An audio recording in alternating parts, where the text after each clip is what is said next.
How do you do? I'm the Dragon Man from Dragonland, and today we're going to explain why they call me the most armed man in America.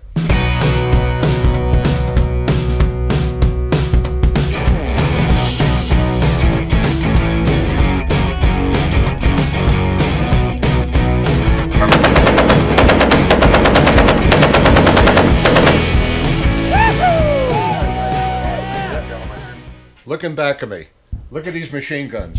Everything here works, fully operational. I have almost 200 of them in my name. I don't think anybody in the United States has that many guns in their name.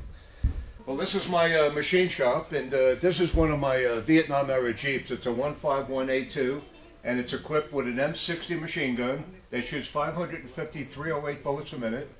That's one of my M2s. I have 13 50 caliber machine guns, and that shoots 550 rounds a minute.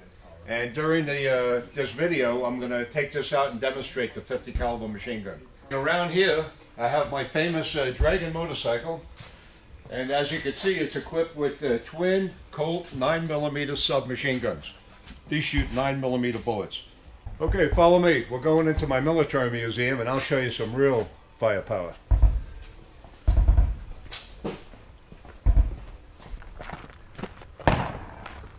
Yeah, this here's my military museum. It's 65,000 square feet. See the size of this building? It's got 31 garage doors. I can't even fit another Jeep in here. There's so much stuff. Yeah, this is my military museum. It's got a lot to see here. I have over 900 uniform mannequins, over 3,000 working weapons, 88 running vehicles, and a room for every major country that was in a war with the United States from World War I to Afghanistan. Yeah, these are M1 Grants. See these? I have over 150 of these. They shoot a 30-06 bullet. See, it's got the bayonet on the end, and these are the weapons that they used in World War II, right through Korea. See, I never work in a museum after 12 o'clock, because a lot of you guys probably seen that movie, Night at the Museum. That's when everything comes alive, and I really don't want to be here after 12 o'clock. Okay, well, follow me. These are recoilless rifles. See, this is a 106 millimeter, 75 millimeter, and 57 millimeter. The only one I ever shot out here was the 57 millimeter. See that? And I shot this about 10, 12 years ago, and I ended up spending 2 days putting the dirt back on my berm. The whole backstop of the berm came down. So to shoot these bigger weapons, I have weapons so big I can't even shoot them here. I'm going to have to wait for something big to happen in town. This here is 106 millimeter. This is these two were made and designed World War II. You know, 1938 to 1945. This is the 106 millimeter. This is actually a spotting rifle on the top.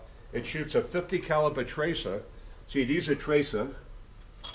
See that? They're coated on with coating on the top, and as these fire, that you could see it, you know, light up, especially at night, and it gives the artillery sergeant an idea where the shell is going to go. So that's called a spotting rifle on the 106 millimeter recoilless rifle. I have two of these, and these are mounted on the M38A1 Jeep. See, years ago I used to drive around town with this on my Jeep and used to get some good looks. These are 106 millimeter shells. See that? 106 millimeter shell. And over there in the back there we got 106 millimeter shells. These are 75 millimeter shells. This is actually a 75 millimeter shell, and that's shot out of the recoilless rifle. Now the way a recoilless rifle fires, in the back of the breech block, there are 3-inch slots all the way around, and these are perforated holes in the shell. So when you fire it, the gas goes out the back of the breech block, and the shell goes towards the front, and it all happens at the same time, and there's no recoil. So that's why it's nicknamed the recoilless rifle. This is a 1,000-pound bomb, the same type of bomb they dropped on Hanoi in 1972. I have 6 of them. These were never unpacked. These are brand new bombs, and that's the shipping crate. That's the way they shipped them, with the steel angle-line cage. I have all different kinds of bombs in the museum. We have cluster bombs, we have napalm bombs, we have 500-pound bombs, 1,000-pound bombs, and I got a big bomb display. Okay, this is one of my machine gun bunkers in the museum, and you don't get any more realistic than this. This is just the way it would have been set up, you know, in World War II. This is a live 50 caliber machine gun. These here are 50 caliber bullets. Over here we got M1 Grants. See, M1 Grants, and these are M1 carbines. See that? All these guns are functionable. Everything works, nothing's fake. Because this is my private collection and not a government museum, everything could work. And look at the amount of bullets we have here. Thousands and thousands of bullets. We have hand grenades. I got hundreds and hundreds of hand grenades. And let me hop out here and I'll show you how they used to ship the hand grenades. See, each hand grenade was put in a canister like this, and then in a shipping box, just like that. They used the same box as 1938 to 45. And here, look, packed January 1943. Everything's dated. And the hand grenade is inside there with the original instructions. The original instructions say hold hand grenade, pull pin, throw, and duck. They made everything very simple. Okay, just in this one display here, there's probably 3 dozen working weapons. And we got all kinds of mortars, landmines. We have these grenade launchers. See these? These are World War II workable grenade launchers. These were put on top of the M1 Grant and fired with a blank, and they go about 300 yards, come back down, fall down. This piece of wood supposed to pop out, and then a hand grenade would go off. But of course, you got to pull the pin out first before you shoot it. These are really hard to get. Luckily, I have dozens of them, boxes of them. If anything big happens in town, I'm more ready than Fort Carson. Yeah, all these flares, these are all live. See, May, July 1943. See, they were never fired. We have boxes and boxes of ammunition packed. 1944, waterproof boxes, never unpacked. I have ammunition here from World War II that was never even unpacked. Everything is in the original boxes. Okay, well, follow me. We're going to show you some more stuff.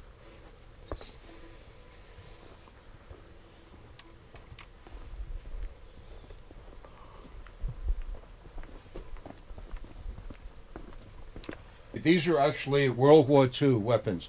They're all dated 1938 to 45. And we got M1 carbines. See, that's the paratrooper one with the folding stock. We got flare guns. We have 38s. This is M1 Grants, 30-06 caliber. And these are 12-gauge shotguns. To see if you have an authentic World War II shotgun, see, on the receiver, it has U.S. with the fireball, military. And Remington, Winchester, they all made weapons like this, you know, for the Army. They used these to guard the prisoners. 12-gauge shotguns. Yeah, the whole museum is full of ammunition and weapons that actually fully operational. Go ahead. Okay, in this cabinet here, we have assorted landmines. These are the M17 diaphragm landmines. See, and these are the fuses that go in the landmine.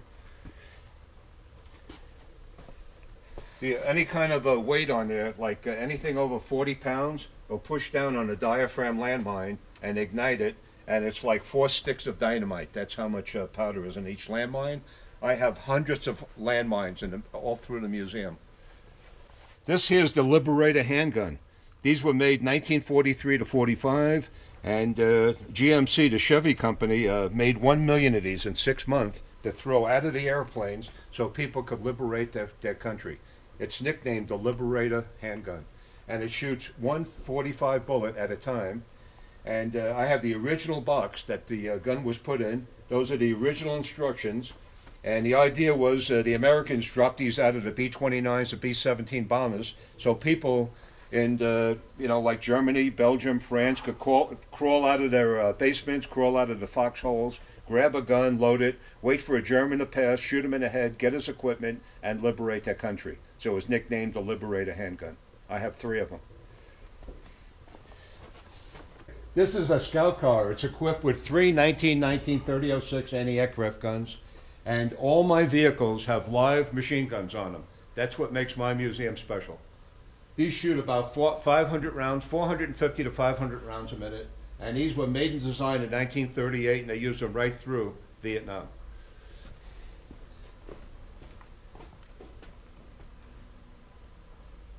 And here's a Nambu Model 99 machine gun that came back from Iwo Jima.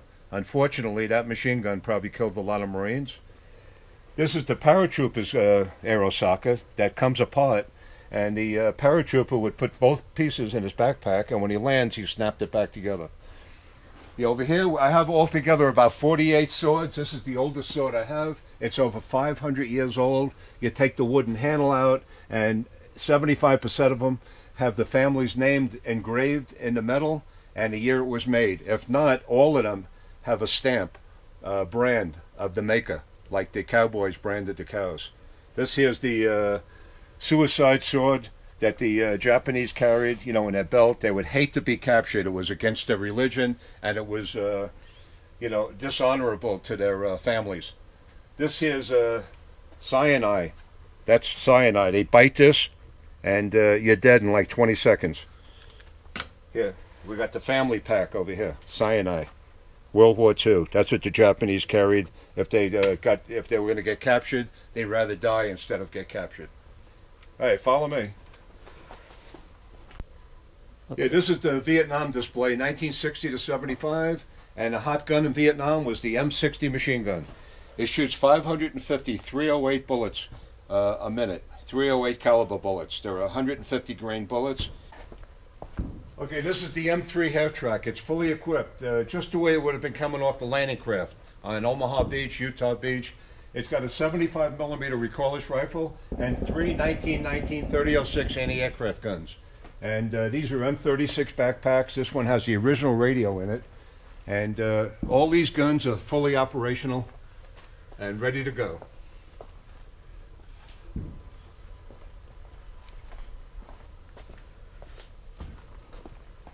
This here's the M38A1 Army Jeep. They made these 1950 to 53, and as you can see, there's a 106 millimeter recoilless rifle, and look at the size of the shell. Very heavy. This actually goes about 5 to 6 miles, and you can shoot this right off the Jeep. When you're driving around with it, the whole barrel goes in between the windshield, and it's got a clamp. This Jeep was made specifically just to haul around the 106 millimeter recoilless rifle. And if I do get a check, a bad check, you know, a Dragon Arms, this is ready to go. Right to the guy's house. Just joking.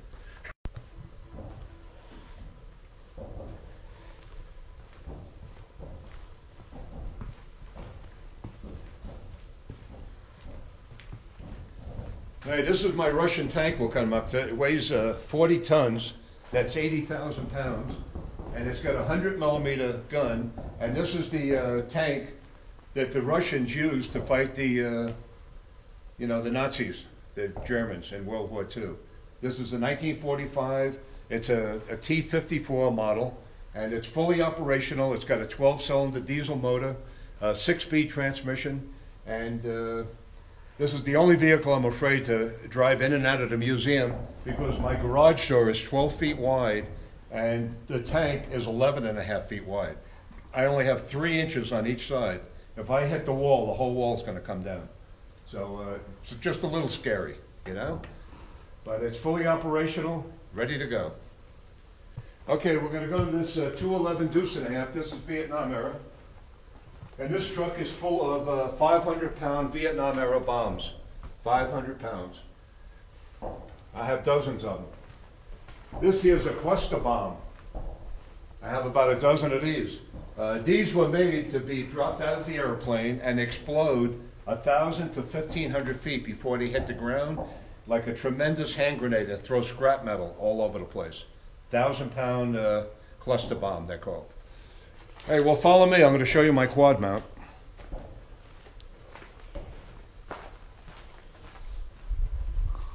This here's a quad mount, and it's mounted on the M16 half-track. They use these right through Korea and Vietnam. I have two 50 calibers on there, but it's made to fire 4 50 calibers. And you sit in the middle, and they go up and down 180 degrees, or all the way around 360 degrees. They were made to shoot down any aircraft weapon. See that? Each gun fires 550 rounds a minute.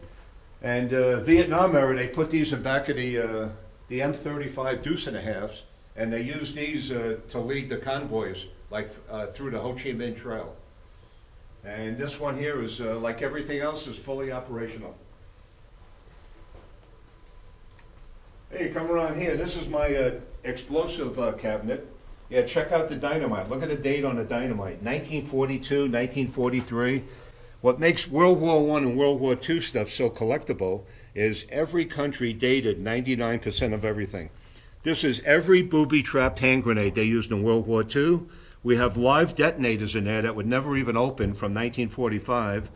These are live detonators on the top shelf.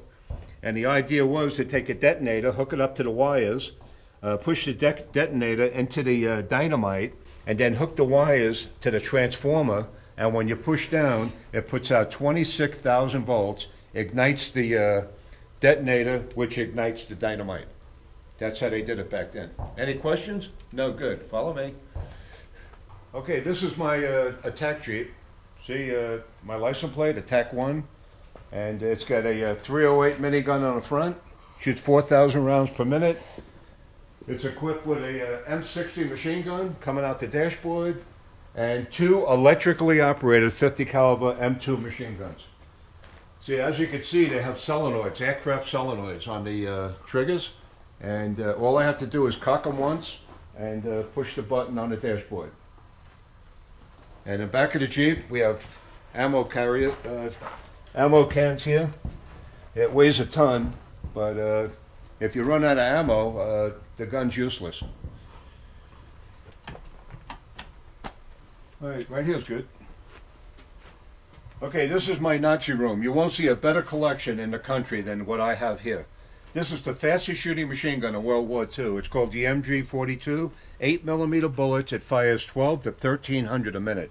The ammunition I have was packed 1938. See the date? 1938. This is the K98 8mm they had, the MP40. Then we have the MG34 machine gun.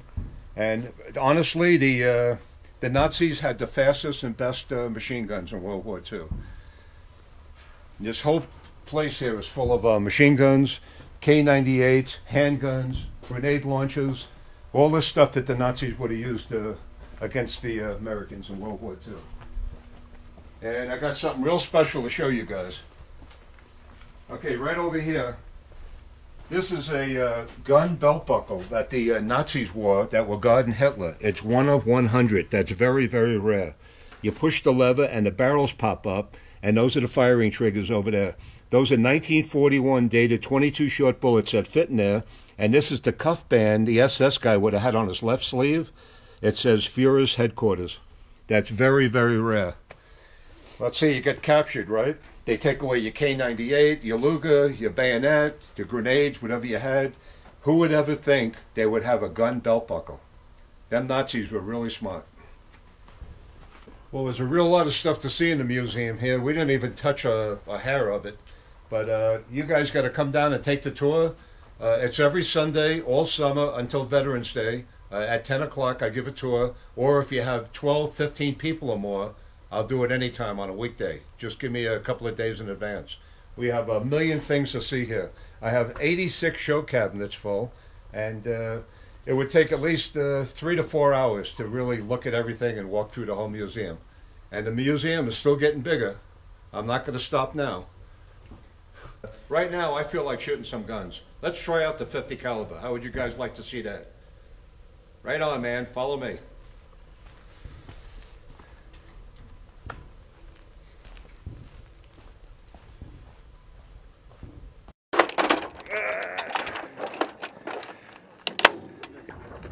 And here we go, ladies and gentlemen. Everybody's got their ear protection in. Remember.